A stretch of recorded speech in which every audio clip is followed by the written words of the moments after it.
You're listening to a Countout Podcast.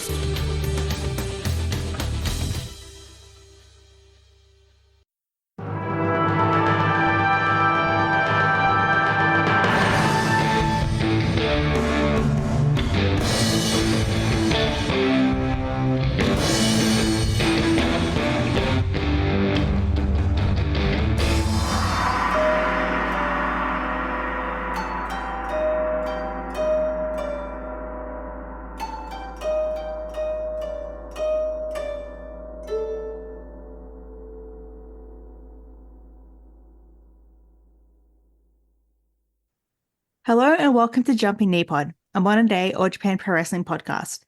I'm your host, Jessica, and today back with me is Dr. Jonathan. Thanks again for having me, and looking forward to going into Royal Road. Yeah, just like you said, today's episode is all about the Royal Road. It is finished, but we have a lot to say about it. As a note, we're going to cover the tournament matches. We might have a note or two about non-tournament matches here and there, but don't expect a full review of them because the tournament just took up so much of our time. We didn't have time to watch a lot of other matches, really. Yeah, it's 5 shows that we could have gone through each and every single one of them, but we would still be preparing for this show is the reality of it. I think, and I think too, like this is a nice, easy, digestible tournament. We'll have more to say about that. But when you only watch the tournament matches, is it that? True. But we have 5 days to cover, so let's just start off day 1. All Asia Tag Team title match. Musashi and Seki Yoshioka defeated Kurisho Tokyo Japan and Seigo Tachibana in 15 minutes and 22 seconds. Hideki Suzuki and Hikaru Sato defeated Fuminori Abe and Hiroki Murasai in 7 minutes. Yuma Anzai, Ryzen Hayato, and Rena Yabe defeated Davey Boy Smith Jr., Kento Miyahara, and Ryu Inoue in 12 minutes and 6 seconds. Hokuto Amore, Cyrus, Jack Kennedy, and Kuma Arashi defeated Jun Sato, Rei Sato, Naruki Doi, and Senor Sato in 9 minutes and 16 seconds. To finish off that day, we have 3 Royal Road tournament matches. Joel Redmond defeated Yuko Miyamoto in 9 minutes and 17 seconds. Dan Tamura defeated Shotaro Ishino in 13 minutes and 49 seconds. And in the main event, Riki Honda defeated Yuma Aoyagi in 19 minutes and 41 seconds. And to start off, just if you're unaware, Yuko Miyamoto is replacing Suwama while he's out with vertigo. His match, I thought it was a nice little match. It was nothing too special. Miyamoto with the Suwama references were a nice touch. Redmond looked good. I just wish he had a couple of tags before jumping straight into the tournament. He's been away for 5 years from All Japan, so it would be a nice refresher to see him again, to see him get over with the crowd a bit, just for us to familiarize again, because it's just like some people don't know who he is. I watched him in a couple of matches when I just started All Japan. I feel like you could sum up his entire tournament like that. This guy had been around for 5 years or had not been around, I should say, for 5 years. I heard on the Eastern Lariat most recently, Dylan Fox was saying, well, no one's really particularly been crying out, clamoring for this guy's return to All Japan. I disagree. I actually was looking, I wouldn't quite say clamoring, but definitely hoping to see Redmond back. And I found it a shame that he hadn't been back since the pandemic. And so this had been an opportunity, I thought, for him to demonstrate what he can do. And we'll get into his performance in just a little bit. But just as a sum up thought, I wasn't so impressed. I don't think I saw from him particularly much from that made me want to see him again. And it doesn't look like he's booked again for some time. So he's gone. He's gone back he's basically gone. England? Back to England. And I mean, if he had just been booked for the tag league, I think that would have been a different thing. The thing with him is he is a tag team wrestler. He was one half of the first ever NXT tag team champions, along with, I always think of him as Pac. I can't remember the name that he wrestled under. Neville. Adrian Neville. But you get a badass like Pac and you called him Adrian. I don't know. My last boss and a pretty decent human being was named Adrian, but we'll skip past that. The fact here remains that I think, I just don't think that this was the best way to showcase him. Yuko Miyamoto, on the other hand, it was great to see him back, and it's good to see that he's kind of taken this one-off booking and will be in the tag league and has some more time in All Japan. I've always enjoyed him as a performer, and I think am I mistaken? I think he might have started with All Japan back in the day. I think he trained with them. I'm not too sure on that one, but he has been kind of everywhere this year, and I think he's someone I'm glad he's back. I do hope we get to see Redmond back at some point, but he's going to need to then demonstrate kind of why that is, and he didn't in this match, which was a fine match. It was okay. Expect to hear that a lot this podcast. I Yeah. suspect, but it was okay. Yeah, these guys were kind of put up against each other very quickly with clearly not as much time to prepare. Yeah, I had the same problem with Lord Crew because when he came in for the Champion Carnival, he had no like preview tag match or anything. He just had to jump straight into the carnival. And for him, it was okay because the carnival was longer than the Royal Road tournament. So he got more time to connect with the fans. And, in the end, he just felt like, just another guy like Cyrus or something who's been there for a while. And the fans started to really like him and want to see him back. Redmond didn't get that time. We only got 5 shows with him and then he was gone back to In England. this case, yeah, like Lord Crew managed to play to that because kind of his first match with the company, he beats Honda in like 3 Honda minutes. was it 3 minutes? I thought 5, but it's even less than that, isn't it? And it's a big shock. It plays off the fact that you don't know who he is. You've never seen him before. The same with in Noah when they first had Jack Morris compete against Kaito and beat him on the first night in a short match. Kind of, we didn't really get that here. There was no kind of playing to the fact that we're perhaps less familiar with Joel, but that was what it was. And I think it kind of goes to part of the theme of this tournament, which is that this was okay. This was good, not particularly great. There was some great stuff, but we'll get to that. And just one last point. I do really like Miyamoto, like no shade team or whatever, but I think they needed Suwama for this match just to help Redmond get back with the fans. Right. Suwama's great with connecting with the fans and stuff. And it would have been a huge impact. I'm assuming here they followed the same kind of formula for the booking, and I'm assuming that they just kind of stuck with, Redmond would have defeated Suwama. Yeah. Don't really have any clear kind of, I guess, evidence otherwise. I mean, unless one of the All Japan bookers listens to your show, as they should, and lets us know, then, that'd be great. Unfortunately, I don't think they should, or they listen, because I would have some opinions for them. Oh, they could we could always have a segment at, where we just dump all the ideas in. It's just like, if you listen to no other part of the show, kind of, instead of like Russia, if you're listening, this would be All Japan's booking committee, if you're listening. Moving on to the next tournament match, the Dan versus the Shino. I thought this was really good. I feel like Dan has been kind of merging into a junior Ashino, kind of mixed with Suwama for a while now, and it's just perfect for him. The match showed Dan is really the king of comebacks. Getting beat down to almost the point of no return, only to fight his way back up is his specialty, really. It was like a show of anything you can do, I can do better. Basically, you can suplex, I can suplex. You can do this, I can do this. They had a handshake after the match, which Ashino put into a hug, which was sweet. And it's not going to be the last time we see these two together, but we'll go over that later in the podcast. Yeah, this is fucking great. This one was the first highlight, I think, of the tournament. Definitely. I think Dan, I feel he kind of hasn't really, I was going to say, I feel like he hasn't ever really had his due.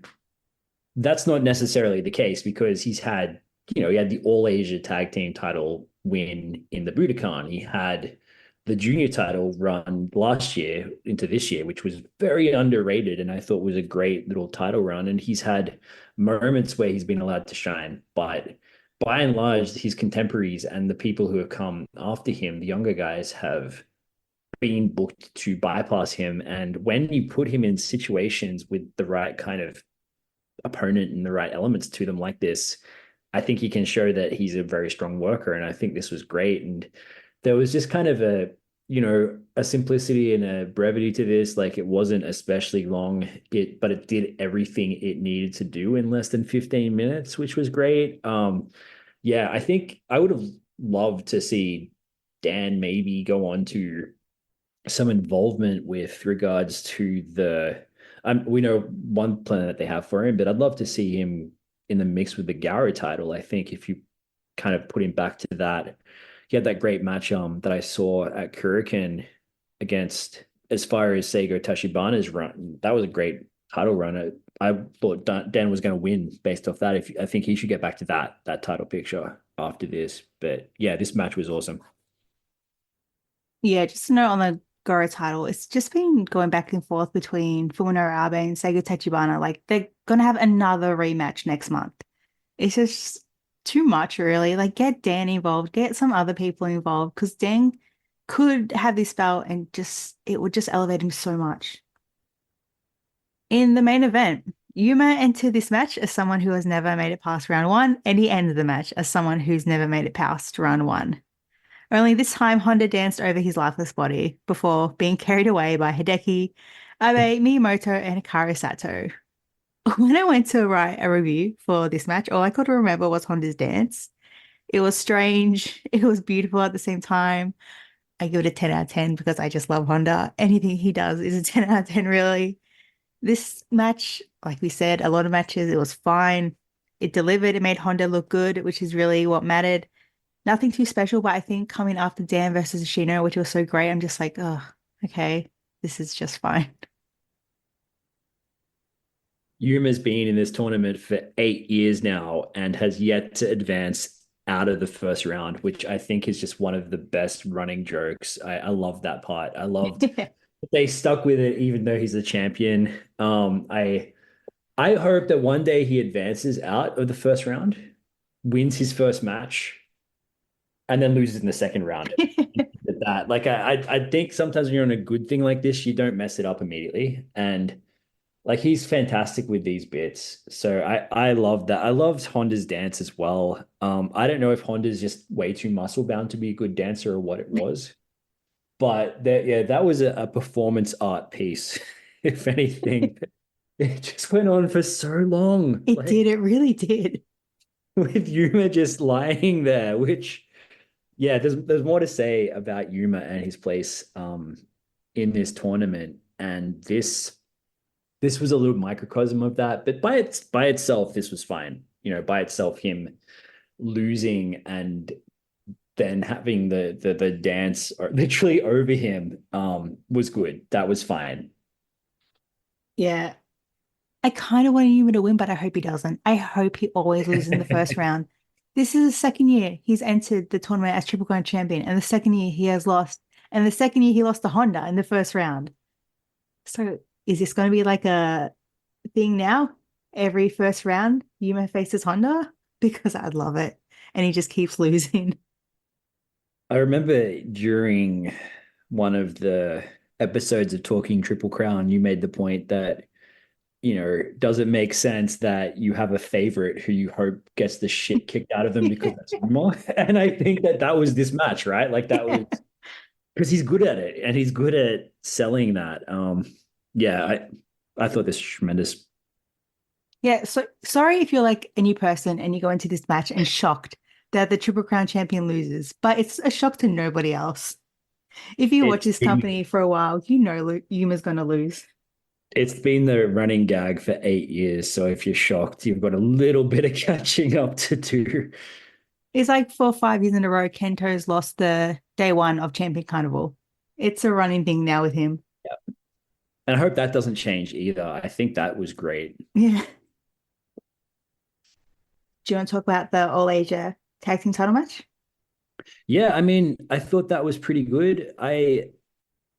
I'm not always the biggest, and you've heard me talk about this before. You go back to the last episode I was on. I'm not the biggest fan of Kuroshio Tokyo Japan. I'll just call him Jacket Man for the purpose of this. He has never been one of my favorites, and I find that the gimmick does work better in person, but it's still not my favorite, and it's kind of overplayed. But him and Seigo Tachibana worked well together. I love this All Asia Tag Team title reign that I can't remember the tag team name that they're going with. If it's Chan and Sei-chan. Muchan and Seichan, like I love that, and I love that they've got their niche as this team, and they're really making the belts seem really fucking important by what they're doing. It's been a great run.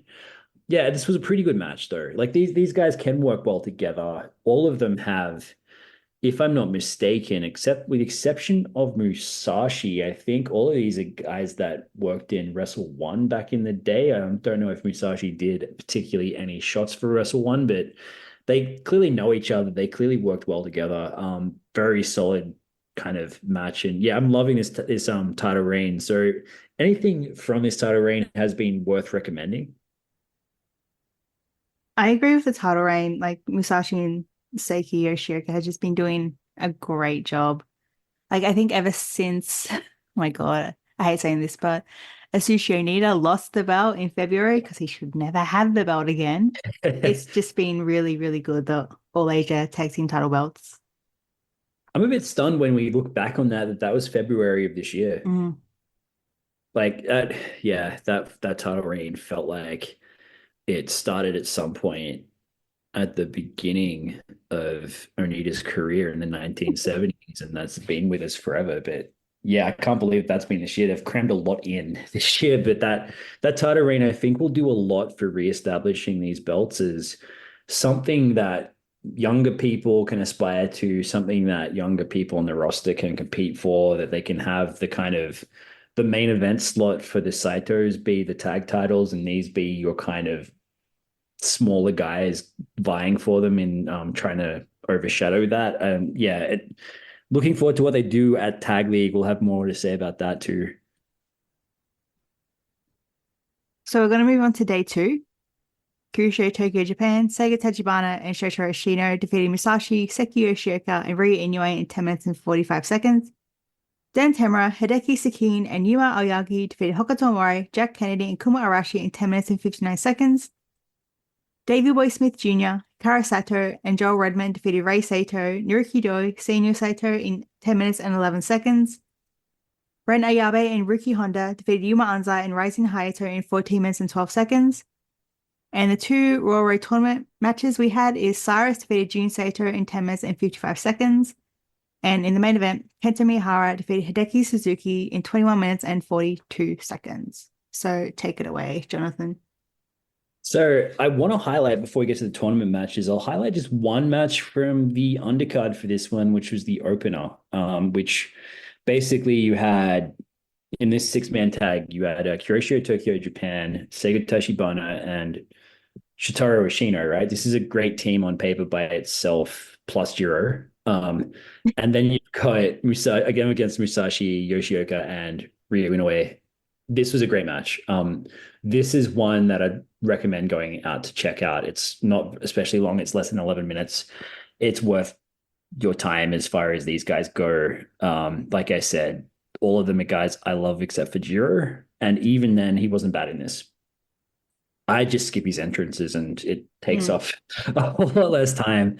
As for the actual Royal Road tournament matches, I would like your opinion on them, but I thought these were pretty great. As far as one of the single nights of this tournament went, I thought the standards were very high here. And this is maybe my favorite match that Cyrus has had on this run with All Japan. As far as that goes, I thought him and Jun Saito were perfectly matched. It had plenty of kind of brawling on the outside and points that I loved. And I thought that kind of he really earned this and they made him earn it in terms of the finishing stretches and everything. And yeah, I love this match. It was slightly under 11 minutes. Definitely everything felt action packed. What did you think of it?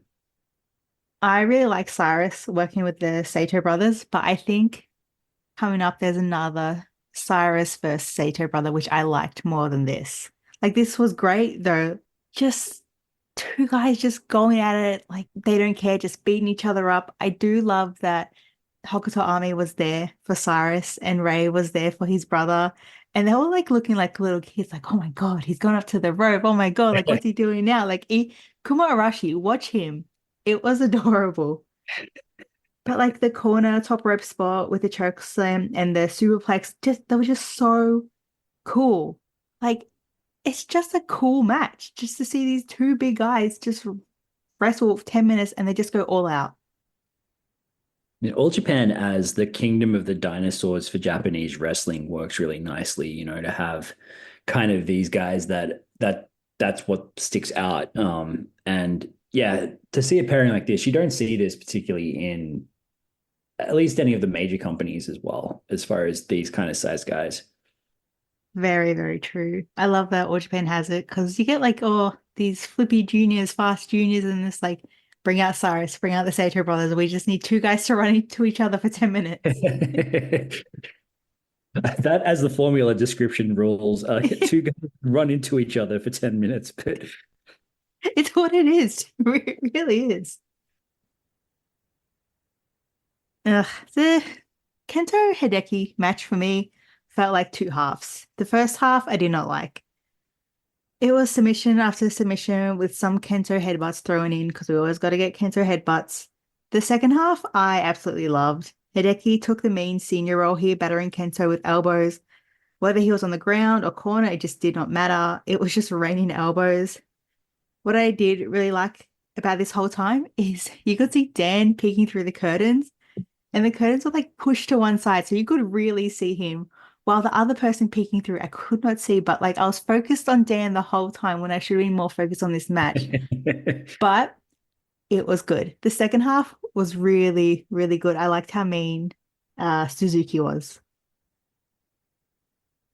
First up, I'll just respond to that last bit because when I was at the Champion Carnival earlier this year in Sendai, during the match between the Saitos, that was clearly causing interest backstage because you could hear this banging sound backstage, and you could see without seeing exactly who was peeking their head through, you could see the curtain kind of waving. So clearly, people were crowding around to try to get a peek as to what was happening during that match. It was causing interest. So I buzzed Hartley Jackson about that. I just asked, were people watching that backstage? He's like, yeah, we were. So that happens in this company, and clearly they're watching one another's stuff, which is really, really good to see. First up, in terms of this one, I wouldn't blame them. This was fucking great. I liked all of it.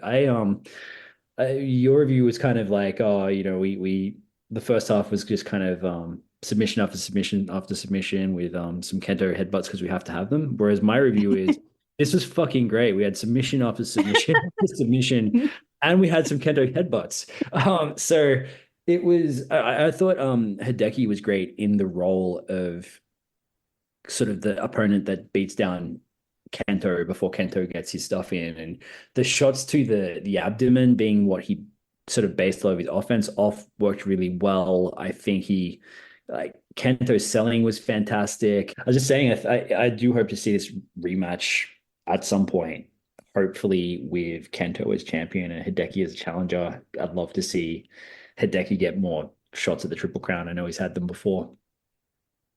My problem with Hideki is that like I'm very 50-50 on him. I can either take him or leave him. Sometimes he just really pisses me off in the ring. Like just get some enthusiasm like for your opponent, please. But then other times he's great. Like look at his matches with Anzai. They're perfect. This one It might be the dynamic. It could be just how you like to see wrestling. He took some getting used to as well. His stuff is very much, it's long form matches. It's a lot of him dominating his opponent with grappling and forcing them to earn it, which at first I found grating, but eventually after a couple of his matches grew on me a whole lot. Yeah, he's also just hilarious and one of the most unserious people on the planet. So. But he's out in round one. Yeah, which was funny because I remember watching it and going, yay, Kento won and that was great. And fuck, Hideki's gone. Like, again, I didn't expect any different here, and I don't think it should have gone any differently.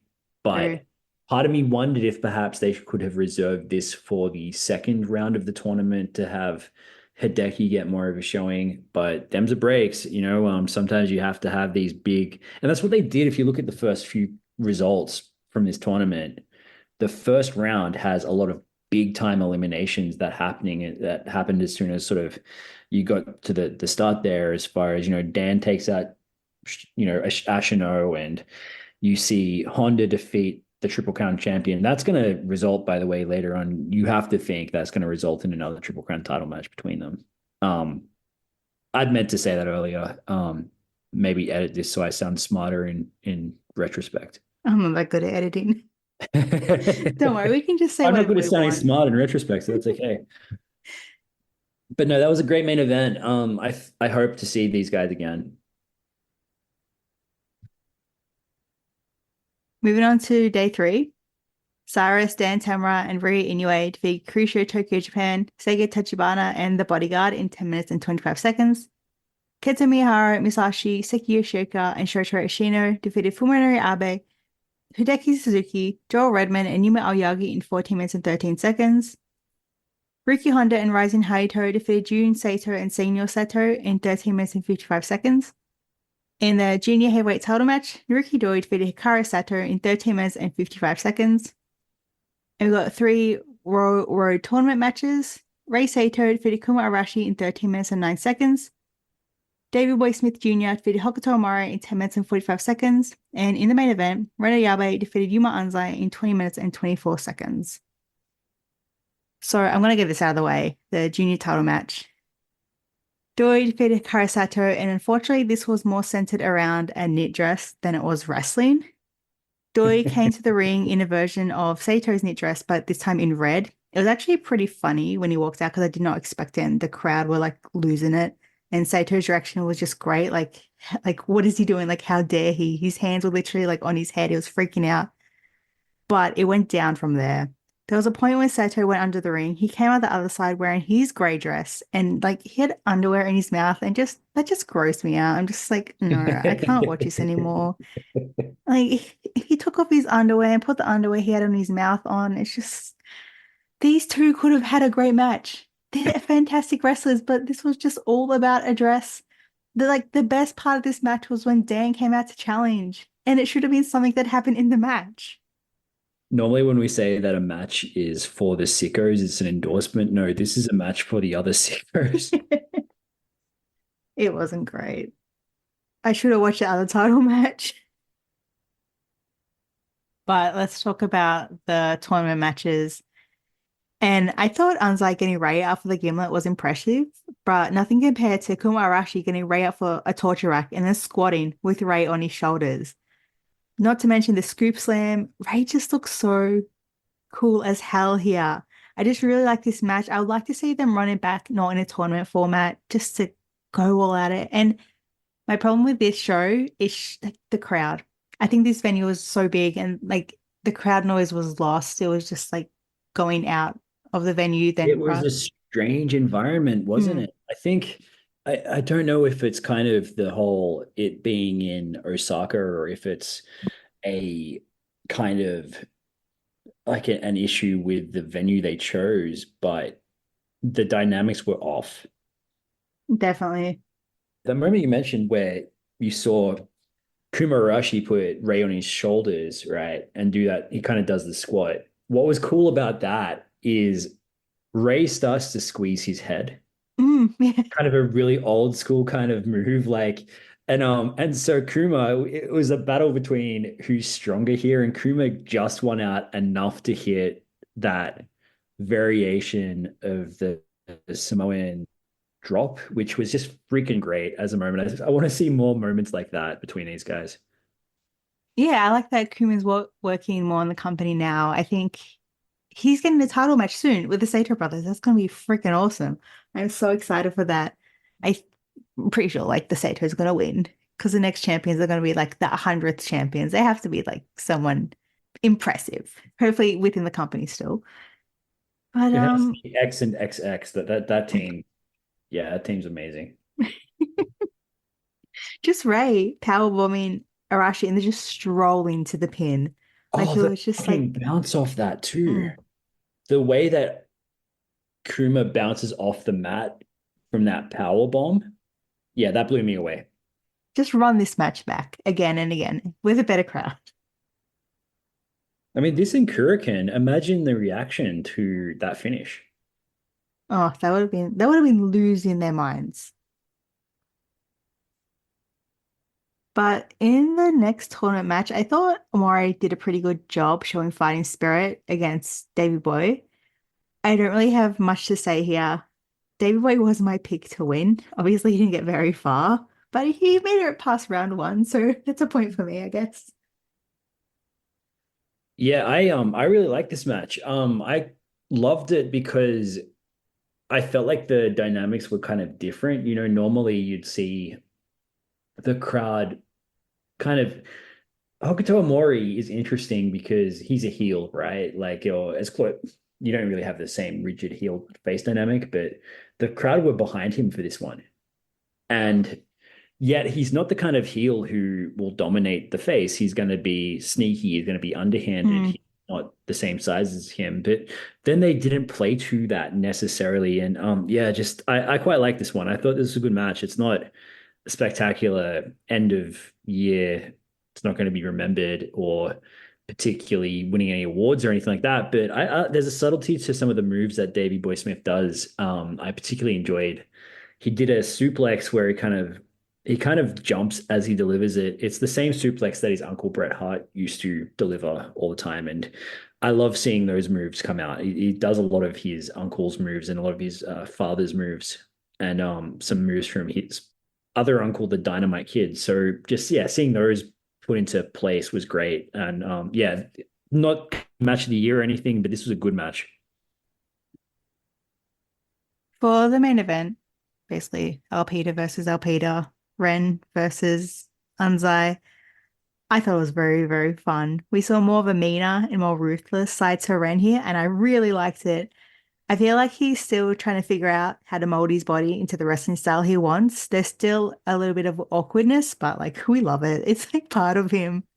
He'll get over it, but for now, it's pretty cool. He now is more expressive, yelling out to the crowd and getting them fired up and stuff. So that's really nice to see him evolve in that way. Anzai, on the other hand, just lost a triple crown and now like he's on the path to get it back. He's clawing his way up from the bottom.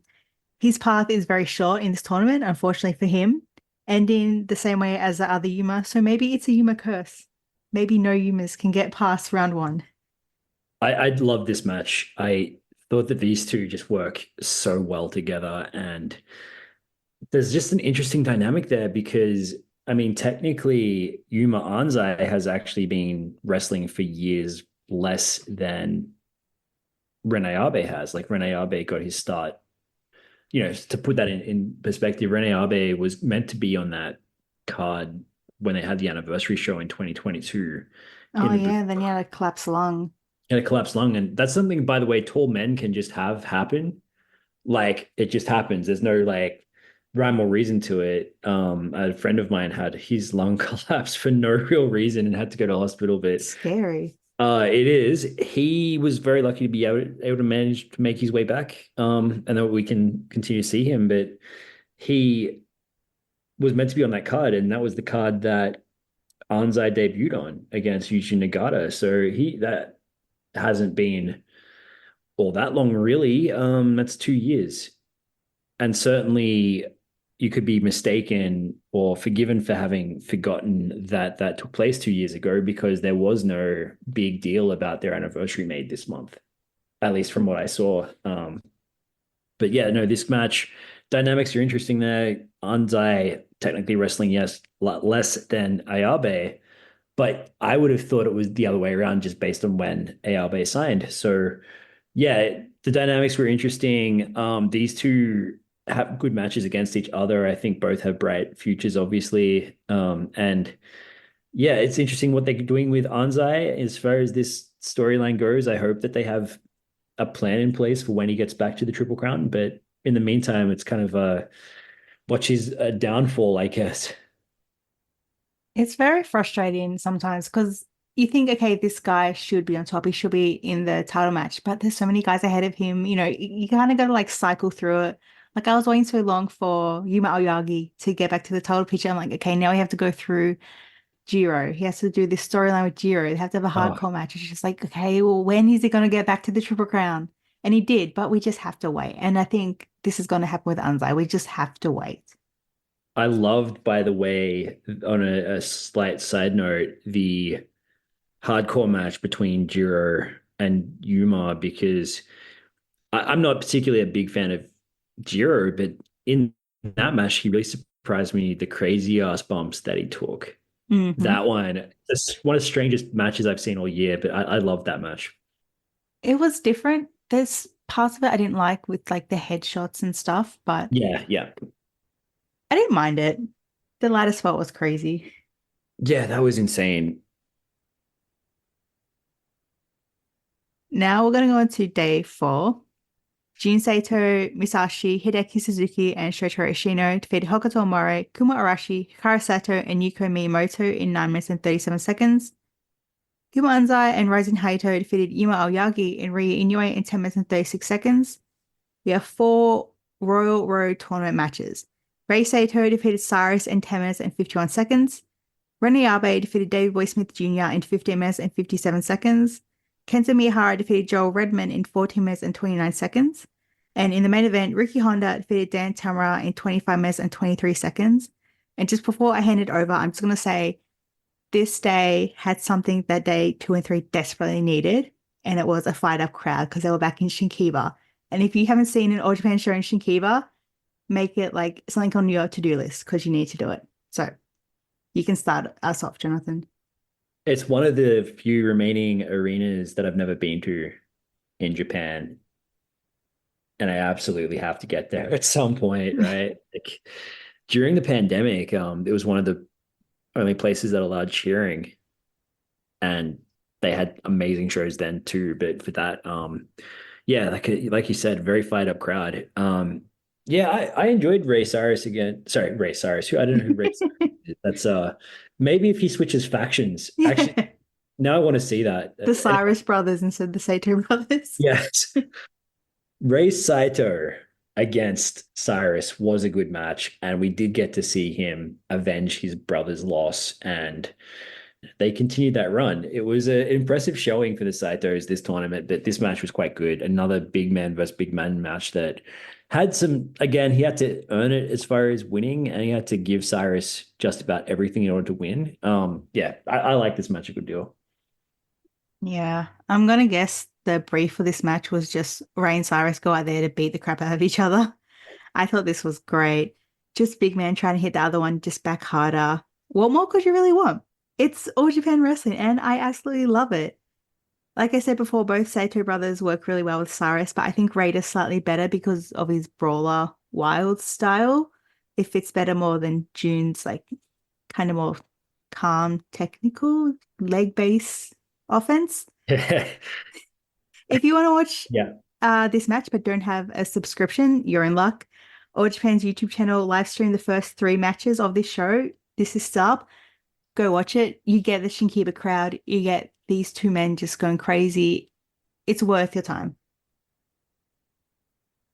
I was just laughing because that's the best description I've heard of the difference between the Saito brothers. And yeah, definitely like that was a solid match as far as that went. I quite like the next one as well. What did you think of it? I had to do a double take when David Boy Smith Jr. lost. I'm like, oh, Yep. like, wait, that's my pick. No, Ren, he won. Nothing against Ren, of course. Like, he's great, but I didn't think he would go as far as he did, and he went the furthest you can go. Like, Davey Boy did the smart thing, and it's what we saw Ashino do in the carnival, and I can't remember anyone else doing it. It's cutting down Ayabe's legs, Yep. and he did that perfectly with all the submissions. I like the submissions here, not so much in the Hideki match, but this was good. Ren sold the leg okay. Selling isn't really a lot of All Japan wrestlers' strong points. See Kento versus Ashino, but it was okay. It didn't impact the match. I really like Dave Boy headbutting Ren in the chest so he can get him off the ropes. That was so unexpected and it looked so awesome. painful. Yeah. I'm just like, okay. That was one of my favorite spots of the match. I thought that Davey Boy was one of the ideal people to work with and kind of bring along Rene Abe. I think that would be a great role for him in this company. Now that he's signed and everything, I think that's where I'd like to see him is kind of these matches, even kind of maybe with working a bit more. I don't know if he's done that yet. I wish during his title reign we'd got to see him against Yuma Anzai and kind of him putting over Yuma in a big way would have helped. But then we'll still get to see that at some point again. Yeah. Like those two could do that again. They could do that in another tournament. But this was great for that kind of thing and a very smart match. Yeah, and he put him over really, really nicely at the end. It's like what I said with Smiley with our last review episode is Davey Boy was in the wrong block for the carnival. He should have been with the big guys. And I know Ray was in his block. Sorry, not Ray. Ren. I hate this. But like he works well with like big guys. And we can see this with Ren. It was so much better than the carnival match. He's just getting better and better working with these big guys and they're just meshing more. So I just wanted to see Davey Boy just go after the big guys, go after Cyrus next, go after the Sato brothers again because they worked well together. Keep the big guys like in this little big guy circle. Just like have a big guy tournament. So am I right in saying you didn't watch the main event? No, I saw that. I Oh, thought I'd missed this. I actually hadn't. Yeah, this has been quite a crazy week. No, I saw Kento versus Joel as well, I forgot about that match. which that's all you need as far as your review goes. Look, Kento versus Joel a few years ago would have been an ideal match. They were tag team partners briefly, I think, if I'm not mistaken. I know that, of course, Joel was tag team partners for a hot minute there with Yoshi Tatsu. So therefore, this guy should be like the best wrestler in the world, right? Like only the elite get to work with the Yoshi Tatsu Kingdom. And no, in this case here, there was nothing world famous about this performance. It wasn't like the kind of greatness you'd expect from such a pairing. It's just a kind of a little uninspired match. The part I did like was, Joel's trying to be a sportsman, trying to shake Kento's hand. Kento's not having it. And so then Joel ends up basically pulling Kohei Wada in front of him, which is the biggest chicken shit heel move you could ever do, right? Like that's terrible. And then poking Kento in the eyes right after that. That was amazing. I like that, right? It was an unexpected moment and that was cool and all, but the rest was just paint by numbers. And that's the one thing I don't think you can afford to be if you're trying to get yourself booked again in this company, because there are other wrestlers that are going to surpass you. And you can't really anticipate that you'll get booked again just because you were there regularly before 5 years ago. And yeah, I felt like if you have an average or so-so match with Kento, that's not a good sign. Yeah, this match was basically like Redmond wants a handshake. Kento doesn't want to give him a handshake. Like multiple times throughout the match, he went for a handshake, and Wada was on his sign like Kento, shake his hand, just shake his hand. But he got his handshake, and then obviously it was going to happen. Him pulling Wada in front of him, I thought it was like a good little moment because like Kento won't hit Wada, but Wada would hit Kento if it came down to it. Wada used to regularly do that to Kento. I was hoping it happened here because I miss it. Like, when's Wada gonna like headlock Kento again? Come on, Wada. Like, I know you're old, but give us some more. But I have thoughts about Kento getting to the final four, but I'll say that into the final day. It was fine. I did like the flash finish. I kind of like that when it happens in matches that, we didn't get like a shutdown suplex. I think Joel went for a pin and Kento kind of like stopped his momentum and just like sat on him and like got the 3 count. Moving on to Dan versus Honda. They had met once before. This was all the way back in 2020 when Dan still had like the blonde mohawk and Honda was a fresh face rookie, like no red hair in sight. But I have to ask, like, why is that the only time they met? This was so fucking good. It was like my favorite match so far. 2 guys in the new generation main event, sold out Shinkiba. They went all out. on times fighting like they absolutely hated each other. And I love when the wrestlers do that. The elbows thrown between these two are crazy. They really tore the house down and deserved this one. You could easily have Kento main event or Ray main event, but they're like, nah, let's put these two guys like 24 and 25 years of age, like they're so young and they're just doing this. It's just so good. And I just can't wait for more Dan versus Honda matches because they're just going to evolve and just get better. You can see Dan evolving all the time and Honda as well.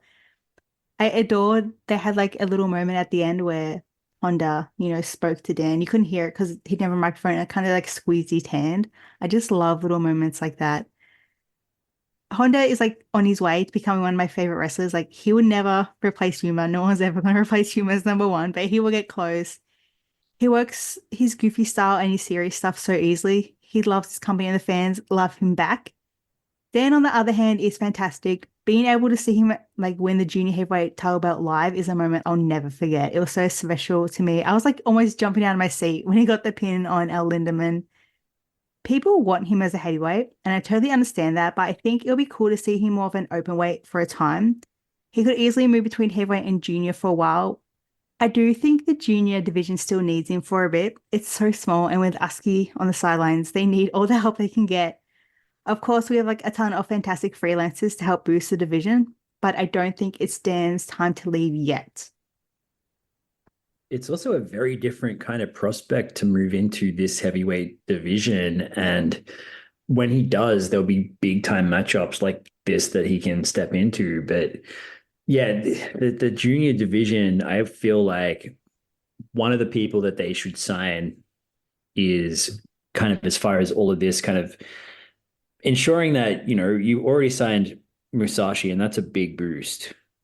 But I think if you're going to sign anyone else, Musashi's tag partner, and then boost your division that way and try to kind of get, if you can get Seiki Yoshioka. I know he's working for other companies. He's obviously doing stuff with Great and stuff with regards to 01, but surely you can get him signed to All Japan and have him still appear in those other companies. But I think that's one extra guy that would help as far as this goes. And eventually then you can get the transition to happen. But it's not as simple as just now you go and fight heavyweights. It's a whole different thing. And yeah, moments like this that we'll get to have when it does eventually happen.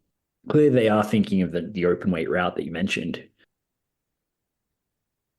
What did you think of the match? Yeah, I think there are a couple that I liked in this tournament a little more, but it was still great. Like it's still one of the best ones. I'm trying to think here as to which one I liked better. I think I actually like Kento against Hideki a bit more than this. But a lot of people were praising this as their favorite from the tournament. So it has got a little bit of traction online. And that's the thing too, this tournament in general, while I don't necessarily feel like it was a great tournament, we'll have overall impressions soon, I'm sure. It still managed to feel like when I was watching these shows and looking online to see what people were saying, it didn't feel like it did even a few years ago when you had silence. You know what I mean? Where wrestling Twitter just went silent when an All Japan show was on, and that many people were necessarily watching, I guess, in English-speaking All Japan Twitter. So that was not the case here. A lot of people were commenting on this tournament throughout, so that was cool. And yeah, they were loving this match. I think it does help with the venue. I know I said it before, but like Shinkiba just goes all out when All Japan's there. It was sold out, which is, it's Shinkiba, so you get under 400 seats, but any sellout's a good sellout. Yeah, and I mean, that's also a very convenient venue for them to run. It doesn't cost that much to run Shinkiba. They have the ring out there already as part of the venue. So when they use it, they don't have to make all that much in order to turn a profit on it. So it's always good to see All Japan getting sellouts wherever they can. They used to run Shinkiba a lot, all the time, but it's just once in a blue moon now. So let's go to day 5, which was the big day of the finals. We start off with 2 Royal Road Tournament final matches. Ryuki Honda defeated Kento Miyahara in 11 minutes and 16 seconds. And then Ren Yabe defeated Rei Saito in 11 minutes and 59 seconds. After that, Dan Temura, Kurisho Tokyo Japan, Rie Inoue, Seigo Tachibana, and Shotaro Ishino defeated Fuminori Abe, Hikaru Sato, Joel Redmond, Musashi, and Seki Yoshioka in 9 minutes and 19 seconds. Hokuto Omare, Cyrus, and Kuma Arashi defeated Jun Saito, Naruki Doi, and Senyo Saito in 8 minutes and 23 seconds. Dave Boy Smith Jr., Hideki Suzuki, and Suwama defeated Masakatsu Funaki, Yuma Anzai, and Yuma Aoyagi in 9 minutes and 32 seconds. And in the Royal Road Finals, Rena Yabe defeated Riki Honda in 24 minutes and 39 seconds. I'm going to start off with the first match of the day. It was Honda and Kento. They were fighting like it was actual final, and the crowd was going crazy for it like it was. I feel like the 11 minutes went past so fast, and it was a shame we didn't get more, but it's understandable because like Honda has to wrestle later the day, but run this back and give them more time. All Japan, just love them so much, like the crowd. These two are it. They mesh so well. This match, so there was a match a couple of years back, right? It was, I want to say, the start of 2021. So it was during the pandemic. Jake Lee might have been the start of 2022, actually.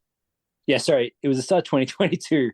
Jake Lee got his orbital bone broken by accident in a match with Ryuki Honda. Honda then, of course, as you do when you break someone's orbital bone, you join their faction. So Yeah. Honda joined the Total Eclipse team, and basically they had the tournament to crown the Triple Crown champion after that. And it was him against Kento in Kurikan Hall in the main event of that show. That was a phenomenal match that was forgotten and no one really seemed to praise. Just really brought Ryuki Honda along nicely. This one was just that turned up a notch and really kind of, it might have just been my headcanon that they played to the fact that the last time that they were there, Kento won, and this time Honda got the revenge. That was a big fucking deal. And to hear the crowd response to that was great. Yeah, the final event when he hit it, I thought, are we going to see a kick out? Kento doing his usual thing of wait to the very, very last second, and then that last second did not come. Yeah, I love this match. I hope, like you say, run it back. Inevitably, at some point, you have to think that Kento gets another run with the Triple Crown, right? Like as day follows night. Yeah. And when that happens, I want to see this as one of those matches. Yeah, the thing is, in 2 Royal Roads, last year and this year, Ryuki Honda's defeated Kento.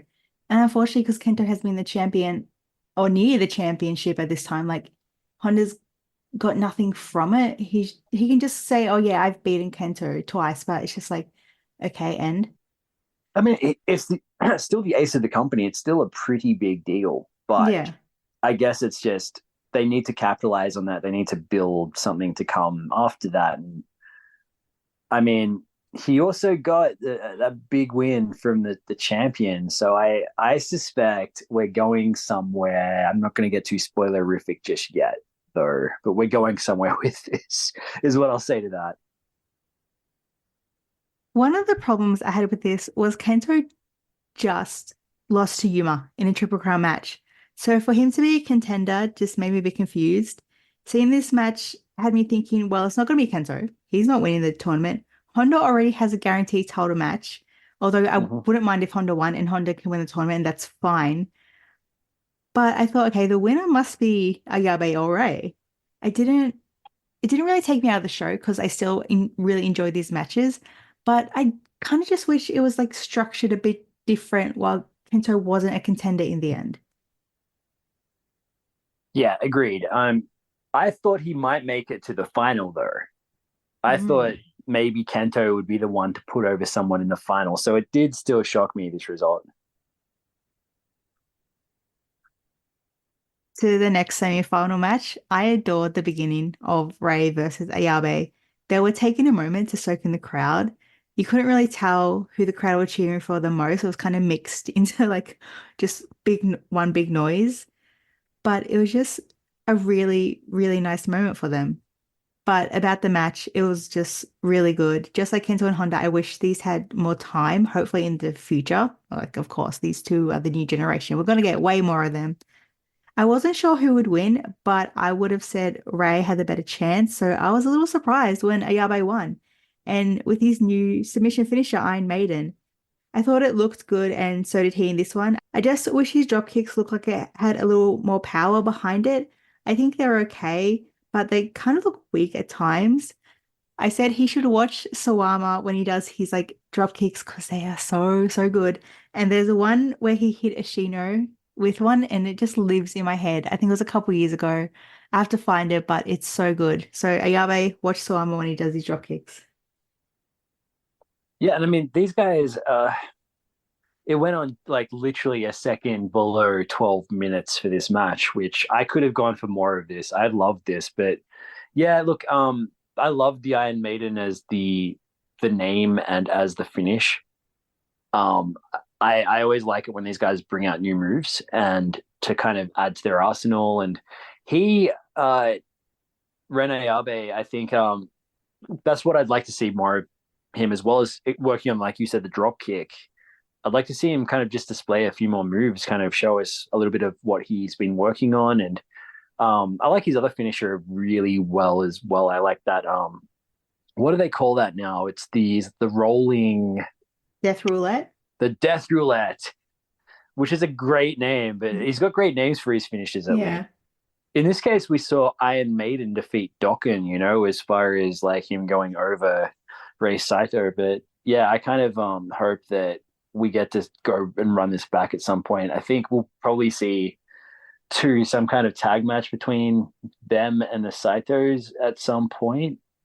Of course, more on the Saitos' destiny soon, I think. But yeah, like you said, I definitely would have expected Ray to get to the main event and get to the tournament final. And same with Kento, normally you'd say that. So this played against expectations as well. So just before the main event, I should mention Suwama is back. He returned at this show. Like I said, he was out for a while, suffering from vertigo.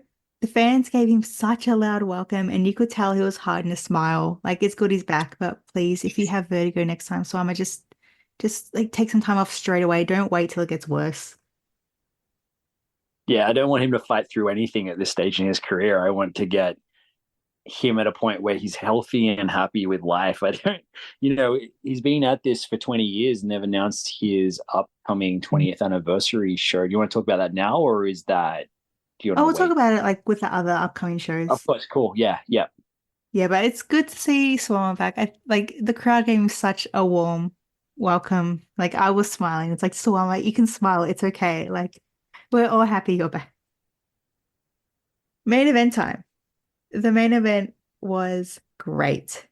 The way I saw it going was like Honda was like desperate to survive and not play second again, shake the loss from last year, while Ayabe just wanted to win. He had nothing hanging over him like Honda. They wrestled each other with so much intensity and passion. They had a bit of a feeling out stage, outside brawling, and then back in the ring where they were building up to a big finish. Honda just throwing lariats like crazy. Ayabe in his beautiful double arm suplexes. There were, of course, moments where Honda was in charge and on the attack, but I felt like it was more Ayabe in the end. He's become a bit more cocky. At one point, he was like lying down in the ring, hands behind his head, relaxing, while Honda was laid out on like Korakuen Hall floor. He had the messing up hair tour, and now he has this one. Moving to Honda for a second, except for the semifinals, and for obvious reasons, every time he had a tournament match, he was in the main event. And if the semifinals were on a different day to the finals, I would bet good money that he and Kento would have main evented that. So, like, in other words, out of 5 tournament shows, Honda was the main event for 3. But unfortunately for Honda, for the second year in a row, he ends the tournament in second place, run out for him again. He does have a guaranteed shot at the Triple Crown, but, we got to wait for Ayabe to take his turn before Honda can even say, oh yeah, I'm challenging. One day he'll win. Hopefully, it can't become a running gag. Like we said before, Yuma losing an opening round for 8 years. Is Honda running up like second place? Please, don't make it one. This year isn't over yet, but what a year for Ayabe. Many thought since Suji left, there was no way Ayabe would be staying. But he did. He asked Kento to join All Japan. He was accepted. He beat Kento day 1 of the carnival. Joined Alpida because he thought it looked like they were having fun. Started a tag team with Honda. taught him how to share food, and now he won the Royal Road tournament. Yeah, it's been a huge year for this guy. Like I thought he was going to sign and he would be debuting in the usual traditional fashion. You know, he would walk out with a tracksuit on, do a cute little promo to start off the year and the 2nd of January show. But with all of that turmoil and the way in which kind of his longtime tag team partner was leaving the company, you know, the way all that happened, he hadn't left yet at that point, you know, that was all surprising. That was a strange time of the year. I think we'll look back on that and wonder what the hell was that time of year exactly, right? It looks strange now. And yeah, from that to winning this, I loved this fucking match. This was great. This match is very good. And I actually think it's one of those cases where I would personally say the tournament final was actually the best match of the entire tournament, which is important, you know. That's how it should be. In this case, my only match that I think came close to it was Kanto versus Hideki Suzuki. Those guys made me, I knew who had won, right? I had that match spoiled for me. But those guys actually made me bite on some of the false finishes, even though I knew the result. So yeah, this one was great too, though, false finishes and such. And just the way in which kind of they managed to make Honda look good without having him go over yet was pretty good. That's a precarious balancing act. He's eventually going to have to, like you said, win something. Maybe Champion Carnival next year. Or maybe this tag tournament. But I think Honda needs a win that he can hang his hat on, because right now he's got the dancing. He's got character work. He's got that win over the champion, which was important. You know, he did beat the Triple Crown champion for this tournament that gets him the future title shot. So you have to think that obviously Yuma Aoyagi is not losing to Rene Abe. That's not happening. No. It's going to help him a lot to be in the match. It's going to be a great thing for Rene Abe to have a Triple Crown title match this fucking young.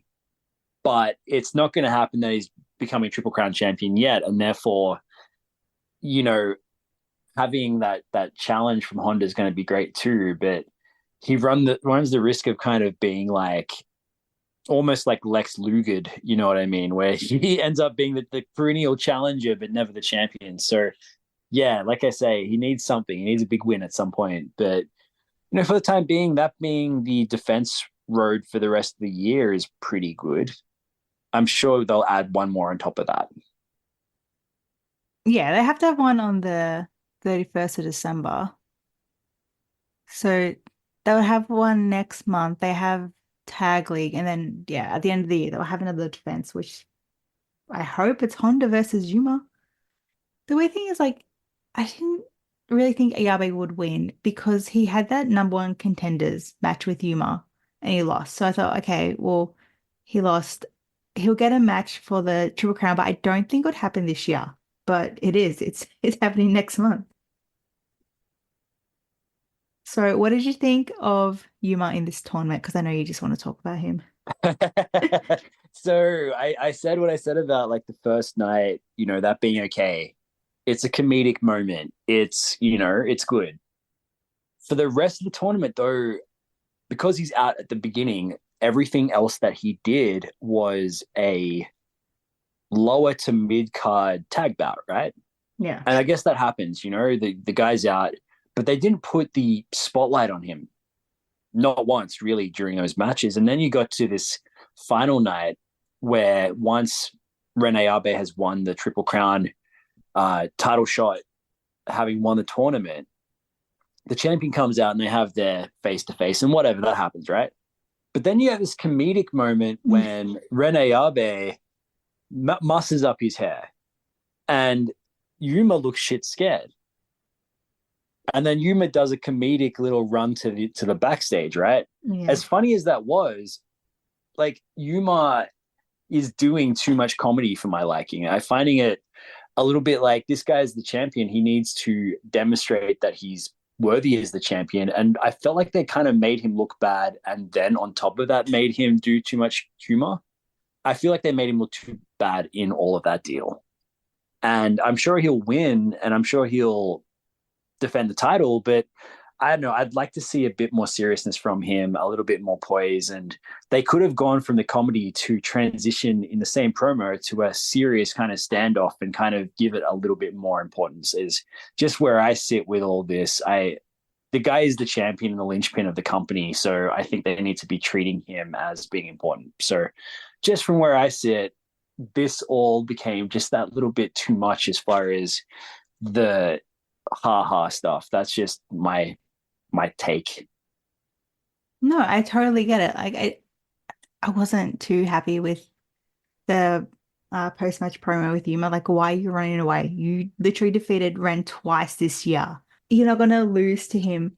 And like the messing up hair stuff, it annoys me because like don't be scared of that. You used to do that, Yuma. You used to mess up, especially Hokuto Mori's hair all the time. Just get Ren back. Exactly, right? Like you could have had something from here. Like anything. Yeah. But Ren won. That's the tournament. Do you have like overall feelings, overall thoughts? Sum it all up. Yeah, like we said, it was not a great tournament. It was a good one. But I think they redeemed themselves with the person who won this tournament. I think it demonstrated that it had a purpose. And I think that's what they're doing really well this year is they're putting the young guys over. They're doing what we expect or hope the companies to do. So that was good. It wasn't a blowaway tournament. You had two great matches that I'd recommend checking out with a couple that were pretty good on top of that. That's what I tend to think. What do you think? What's your kind of overall impression here? I was actually really excited going to this tournament. And then like I watched day one, I was like, oh, okay. That was fine. There were good matches here. I think like you can cherry pick some like Dan and Ishino, like Riki versus Dan, Kento Hideki, the main event, obviously. Like all Roro matches from day 5, I think is well worth a watch. I wish it was structured differently, I think. But we can't have that, obviously. Like it was probably in place for months now. But I think the right person won. It was unexpected. You know, he's part of the new generation. They're still pushing that, which is great. He looks good. I just wish he had a bit more power behind his moves, Ren, and we'll see that in time. Yeah, agreed. We're going to talk about notes and Tag League now. The teams for Tag League have been announced, and this year they split into 2 blocks. In A block, we have Shotaro Shino and Dan Tamura, Hokuto Mori and Kuma Arashi, Daisuke Sakamoto and Kengo Mashimo, Jun Saito and Rei Saito, Musashi and Seki Yoshioka, Ryzen Haito and Yuma Anzai, and X and XX. For B block, we have Yuma Oyagi and Fuminori Abe, Hikaru Sato and Yuko Miyamoto, Cyrus and Hartley Jackson, Kirishite Tokyo Japan and Sega Tachibana, Kenta Miyahara and Dave Boy Smith Jr., Ruki Honda and Ren Ayabe, and Suwama and Hideki Suzuki. What do you think of this tournament? I really love this lineup. I was very happy when I saw this because I mentioned to you before we started recording that this kind of time of the year around December, sort of November, December, is when it's sometimes a bit of a dead zone in Japanese pro wrestling. So I don't have particularly high expectations, which for New Japan is good because, you know, they live down to those expectations, but generally All Japan exceed my expectations for this tournament. So this one, I like the lineup. I loved seeing the announcement there of, I'm trying to remember what exactly they're calling the team of Sakamoto and Mashimo. I think it was like Team 2A BJW, yeah, which I think is a great name, but I was excited to see those guys announced for this one. Kengo Mashimo had a really great team that he was a part of a couple of years ago for the tag tournament. I'm trying to remember exactly who he was teaming with. Wasn't it Sakamoto?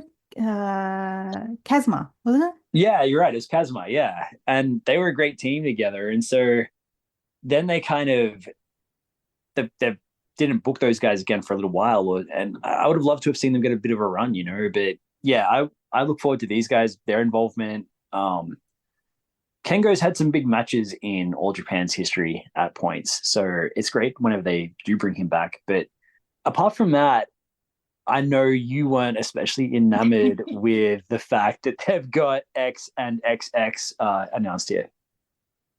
After the end of last year, beginning of this year, I don't have much faith in All Japan when it comes to X and XX. Like, I trust them a little bit more because I think they're more focused on the company. Like, they haven't worked with like anybody outside of All Japan. It's just freelancers this year. But I just wish they announced it. Like, you know who they are. Just announce it. Like, don't make us wait. It's just so frustrating. Mm.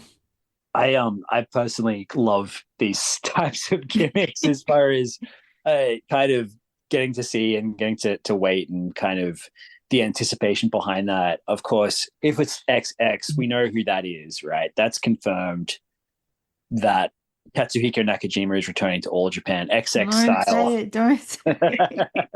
The winner from last year's tournament making his way back. And of course, X has to be Satoshi Kojima, the biggest X. So that's your team. It's Kojima teaming for some reason. We don't know why, but with Katsuhiko Nakajima. That's what I fully expect, and we'll be disappointed if this doesn't happen. I have one hope for who one of the X's are, and I'll get to that shortly because they're in another. Well, they might be in another match. I'll go over. But one thing that really annoys me, or another thing, is like, where is the Junior Battle of Glory or Japan? Like, why are the juniors in this tournament and don't have their own tournament? They didn't run Junior Tag League, and now Junior Battle of Glory, like, it's really, really disappointing. The juniors have been such a bright spot in the past 2 years, and they've outperformed Tag League when they've had their own tournament. Like, do they not want, the juniors to look better than the heavyweights? Like, what's going on? Like, why are they sharing with this with the heavyweights when the winner gets the World Tag Team title shots? Like, isn't that basically more of a heavyweight tag belt? Like, they It don't. is, but they've been a bit flexible with it this year. You had at some point a title shot with Rising Hayato. You've had Well, the other thing is the All Asia Tag champions are in the tournament, so people can pin them and can get title shots out of this. So it's kind of a vehicle for setting up future matches and showcasing that division as well. So I don't know. I don't mind them not doing the junior tournament at the same time because I don't like having the condensed tournaments both running at the same time. I want them to do another junior tournament, and I want it to stand out on its own because they have a great junior division. They should showcase that. Certainly, probably my favorite one was Junior Battle of Glory in 2021, the year Akira won. And that one had them bring in Taikaiwa and a bunch of others, and they had a 2-night tournament, and it was fucking great. And I just want them to do that again. They had a great kind of formula there, and the juniors can hold an entire tour, right? If they don't want to do an entire tour, at least do 2 nights, but give them the spotlight here. Don't make them share, is my opinion. The thing is, like, we've seen them do a 2-night tournament, so why couldn't they have a 2-night tournament? They have the space, surely. Do it in the last shows of this, maybe, if they have to. Like, it's basically almost the end of September. The next show is on the 13th of October. Why couldn't they just do something in between then? Again, this is the part we hope that they steal from us. This is the Are you listening, bookers? Yeah. Just need to book. Like, do 2 nights for your tournament. Your second night, you have your supporting matches. You could put a All Asia Tag Team title match in the undercard, and you have your tournament final in the end. Put it at Shinkiba first ring if you have to. My problem with the juniors, like another one, is like, who thinks they're gonna win this tournament? Really, they're not gonna win. Sorry to like Musashi and Yoshioka and Sato and Miyamoto, but like, they're not gonna win. I mean, now that you've said that, you're gonna see the surprise upset. Musashi and Seki Yoshioka are going to be double tag team champions. I wouldn't be opposed to that. They would have 3 belts each, and that's happened one time at least before. It was the Untouchables, Misawa and Yoshinari Ogawa were like they were the all Asia tag champs, and then they won the world titles. So they were walking around with 3 belts at one time, if I've got that correct, at least. Jeez. So yeah, they could do it.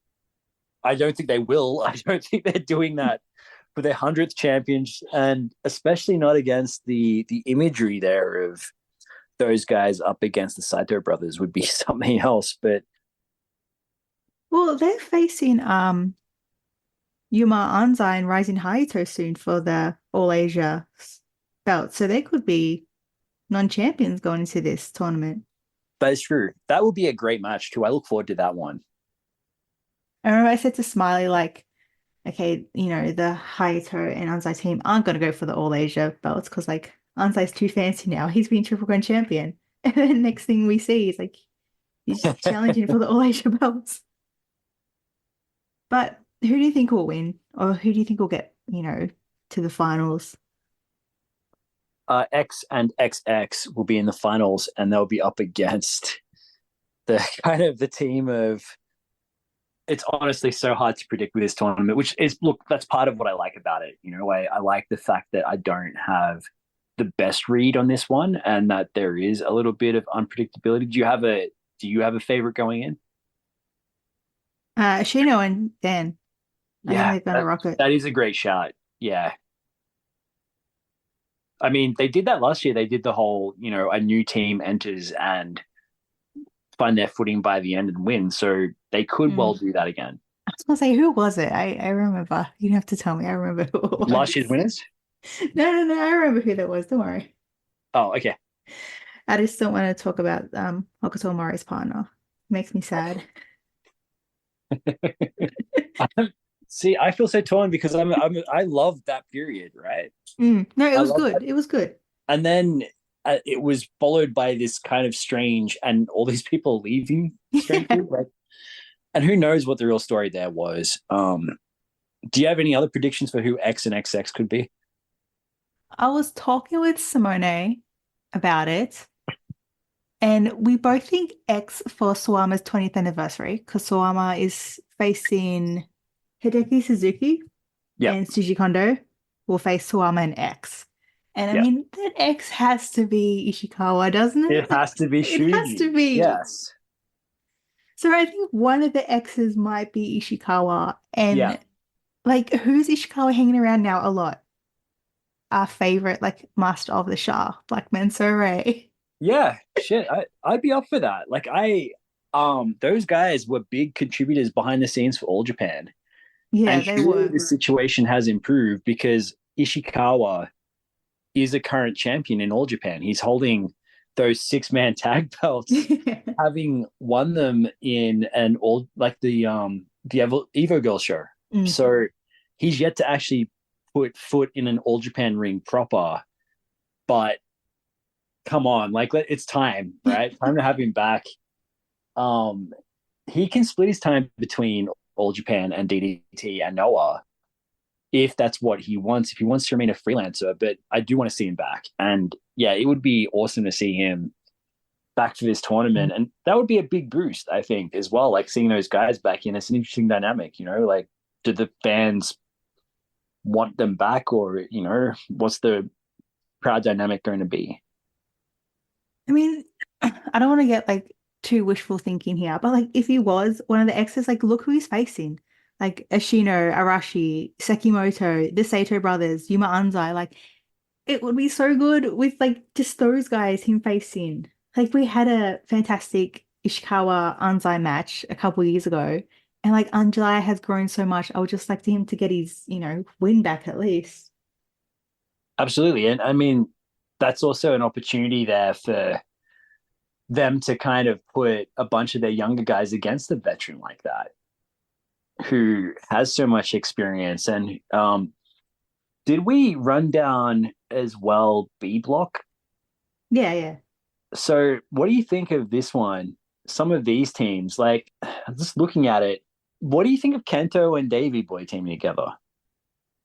I thought if Davey Boy doesn't win for a tournament, he'll win Tag League tournament. Yeah. Like, he's gonna win something in this company.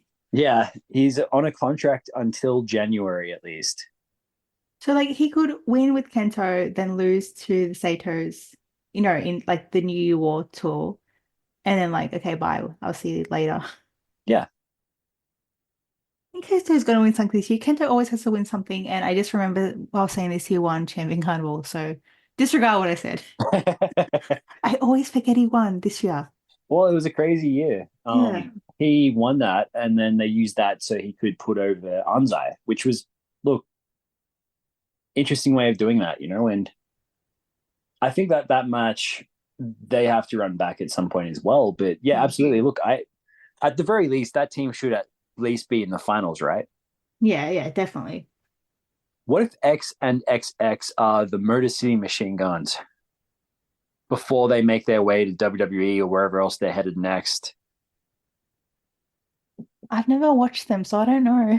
Chris Sabin has a past in All Japan. He was there for 2005 or 2006, a couple of matches, and one of them was against Katsuhiko Nakajima for the junior heavyweight title, and it was awesome. So again, I don't think this is necessarily going to happen like at all, but I've called out for this on Twitter into the void and had no one else particularly like the idea, it seems. But while I'm on my own, I will continue to say I'd love to see the Motor City Machine Guns have like a short run in All Japan. But again, that's just me.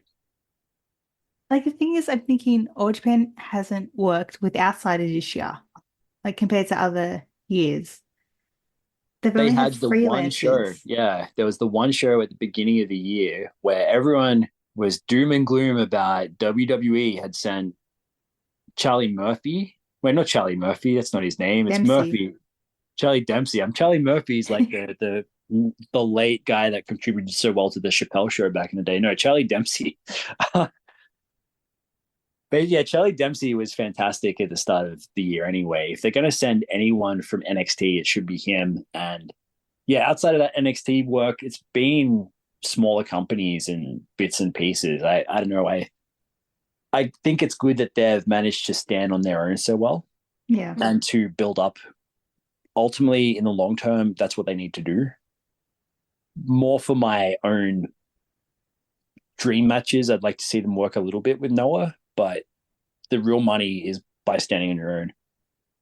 I like them to go back to what they were doing before, like work more with 2AW and BGW. Like, where's Aito Yoshida? He could be one of the X's. He's someone that, frankly, All Japan should sign, and I sort of wish they had done so already. I don't know. I just hope it doesn't make me sad when they announce who X and XX is. Who would be the worst people they could bring out as X and XX? The dads from New Japan, Nagata and Kojima. Don't threaten me with a good time. No. Okay. Unironically, Satoshi Kojima and Tenzan. Yeah, bring out those two. I would like that. I had enough New Japan and working with All Japan last year. Like, it's just like, oh, All Japan and New Japan working together. Cool. Oh, New Japan won. Okay, they're working together again. Oh, New Japan won that match. It's just... That's what All Japan did to New Japan back in the day in the early 1990s, though. Like, it was... Well, learn from that. Be nice. Don't bully All Japan. It's entirely fair for New Japan to do that. People are going to hate me for saying that. But the answer there is don't work with New Japan if you need to build up a new generation, if you need to build up new stars. It's not the state that they need to anyway. And the president said at the start of the year, look, in order to get those guys from New Japan, I was spending the amount of money that it would take to buy a new sports car every week. That's ridiculous. It was a lot of money. And so from a budgetary standpoint, they're holding back now. But yeah, I would love to see the New Japan dads in this tournament. At least they're treated with respect in All Japan. They're not in their own promotion, unfortunately. They were great at Noah's show this year when they lost to the GHC tag champs. So those guys could come in and could lose. But yeah, I don't think it's the good use. I think maybe Yoshitatsu and no, whoever.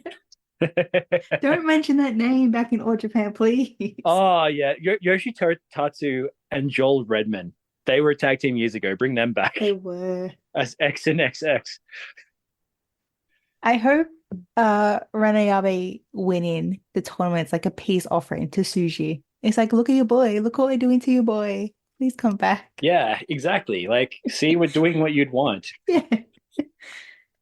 Just fingers crossed it's him or somebody who fits. Yeah, yeah. It could be be a disappointment. I mean, we had an X earlier in this year where it turned out to be Cyrus, for instance. True. And I love Yeah. Cyrus, right? It was great that Cyrus was back. But to me, that felt flat. That felt like they could have just announced Cyrus. Yeah. So, yeah. And they did it with the Champion Carnival as well. When Ray's like, oh, I want to take part in the carnival. I'm not injured anymore. And then they had to announce like an extra person for Block A. And I think it was Davey Boy they announced. That was very strange because they didn't do X and XX. They just went, oh, okay, we're expanding now. Yeah. I don't think they expected Ray to be healed that quickly. So like, oh no. They underestimated Ray. His and his healing power. Yes. But probably next episode we'll know who X and XX is, and I can just rant about it. Unless they're good. Then you can rant about how good it's going to be. Yeah. We'll see. We'll see. I'll be somewhat optimistic. Yeah, who knows? Like, it could be Yoshitatsu and the return we've all been waiting for. Like thinking about the only person who signed who's not in the tournament is Inoue. Okay. And I don't know if that means anything, but and Fuchi, Inoue and Fuchi. Well, there's your team right there. They're just trying to make sure Fuchi's up for it. It's just a wait and see moment. It is. And at a point when we've seen that go either way, it would be interesting. I guess, are we going to get the revelation during the tournament itself, or is it going to be more of like they'll announce it just before the show kind of thing? Like they have to announce it before the press conference, don't they? I imagine so, right? So yeah. Well, it starts in November, so we still have a month to go. They still have the October show and then the Hokkaido tour. It will be announced by the Hokkaido tour, definitely. Yeah. The Hokkaido tour last year was really, really good too. I really liked that one a whole lot, as far as like a small tour that was jam-packed with a whole bunch of matches that I really love seeing. Moving on from Tag League, I just got a couple more matches to go over for October. All Japan's 2 new rookies will make their debut. Sakuto Terada and Tashi Nagano will face Dan Tamura and Ryu Inoue in their first match. As we said, there'll be a special match celebrating Suwama's 20th anniversary. Hideki Suzuki and Tsuji Kondo will face Suwama and X. And the Royal Road winner Ayabe will get his title shot on the same day, which is the 22nd, against Yuma Aoyagi. So we have those 3 matches to look forward to. Yeah, this looks like a pretty packed show. I think you've got a few things to look forward to here, and it's going to be interesting to see how far along the rookies are as far as Terada and Nagano. They were signed very early this year, weren't they? I think it was February or thereabouts they announced them. So, yeah, be interesting to see. I think interesting to see them against Dan and Ryu Inoue as far as kind of how far along they have, what they can show. Yeah, I'm excited for it. It's always exciting to see new rookies and see how they do. Like I was saying in the Yuma Anzai bonus episode, like Yuma Aoyagi just does some magic in that dojo. He just has the magic touch when it comes to rookies. Like look at who he trained, like look at Inoue, look at Anzai, look at the Saitos, like they're fantastic. So it occurred to me any less. It occurred to me just that during the tournament. How do you have these guys who are 2 years into their careers, not like they've been doing this for 6 years and just cracking it now, 2 fucking years, and they're this far along? Like there must be something to their dojo that the other dojos just do not have. But I'm happy for it. Yes, exactly. Yeah. Whatever it is that's working. Okay. So, Jonathan, who was your wrestler of the month? Oh, geez, I find these to be very tough, but I'm gonna have to go. I think here with the winner of the tournament. I think Ren has showed what he can do, and I think he's had his best matches so far in that tournament and leading up to it. It was one that if you had told me before this tournament Ren Ayabe is winning, I would have thought that's maybe a bit too soon.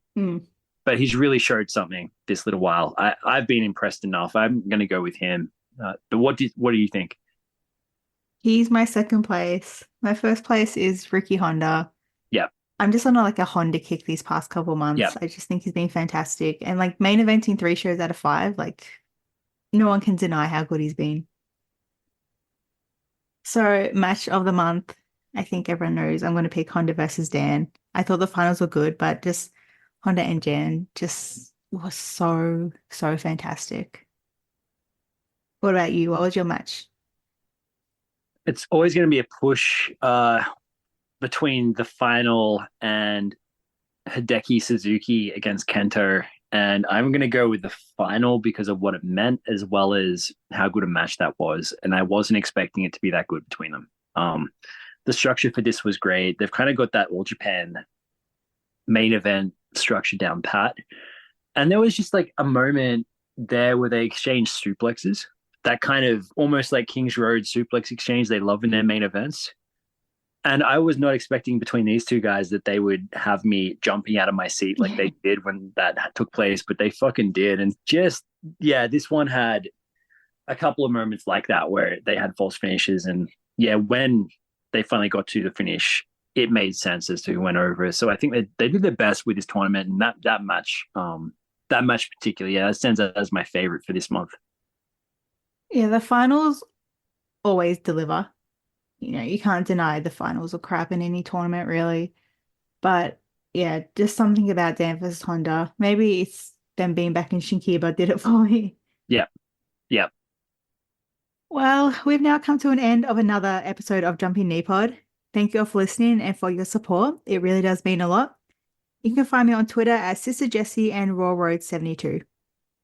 And you can find me at Jonathan Foye, my name, on Twitter, where you can find me calling into the void for the Motor City Machine Guns to come to All Japan with no response. As well as that, my books, the Gambaru, How All Japan Survived the Year 2000 roster split, and the Muto years, looking at Keiji Muto's time running All Japan, are both available on Amazon. Currently working on 2 other books at the moment, one about Pro Wrestling Noah and the other about All Japan Women's Pro Wrestling. So hope to have more to say about those in future as well. Yeah, and we'll have links in the description. Go buy them because they're great, and Jonathan deserves, all the love and support for them because it's hard to write a book. And he's on his 3rd. Yeah, it turns out it's hard. I found that out recently. No, but you're such a wealth of knowledge and stuff about All Japan. I love having you on, and thank you so much for coming back and Thanks talking for having about me this on, tournament. Thanks for having me on, and it's always so fun to go through this with you as far as this goes, and just great to see you have the show and continue to roll this one out. Oh, thank you so much. And thank you all once again. I have been your host, Jessica, and I'll see you next time for more All Japan Pro Wrestling.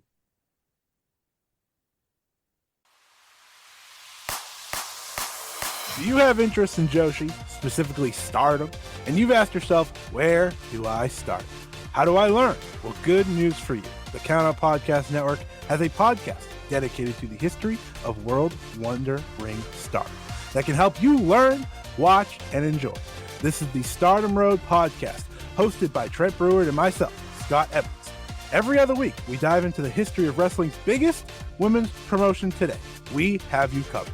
Stardom Road is the perfect podcast for new fans looking to learn all about the deep history of the wrestlers, events, and championships they're seeing for the very first time, or for those who've been there from the very beginning, simply looking to remember the good old days. So join us for multi-episode deep dives into the history of key figureheads like Arisa Hoshiki, and smaller discussions on key role players like Chris Wolf. Find out about the lineage of championships like the High Speed Belt, or how the various tournaments have changed over the years.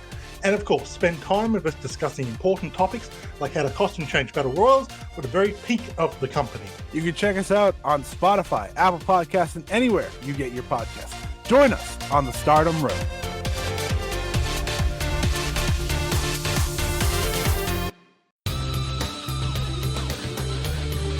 This has been a Count Out Podcast.